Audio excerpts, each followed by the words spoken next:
সুন্দরবনে পর্যটকদের উপর হামলা ও ডাকাতি চেষ্টার ঘটনায় দুইজন দুষ্কৃতিকারীকে আটক করেছে বাংলাদেশ কোস্ট গার্ড। 4 মে ভোরে খুলনার দাকব থানার ডাংমারি খাল এলাকায় সুন্দরী ইকো পার্কে এই ঘটনা ঘটে। একটি দুষ্কৃতিকারী চক্র রিসোর্টের জানালার গ্রিল ভেঙে ভিতরে প্রবেশ করে পর্যটকদের উপর হামলা ও লুটপাটের চেষ্টা করে।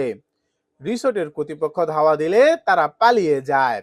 পরবর্তীতে তথ্য পেয়ে কোস্টগার্ড মংলা বে সিসিটিভি ফুটেজ ও গোয়েন্দা তথ্যের ভিত্তিতে অভিযান চালায়।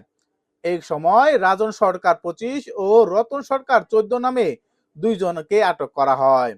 প্রাথমিক জিজ্ঞাসাবাদে জানা যায় তারা দীর্ঘদিন ধরে চুরি ও ছিনতাইয়ের সাথে জড়িত। আটককৃতদের দাকব থানায় হস্তান্তর করা হয়েছে।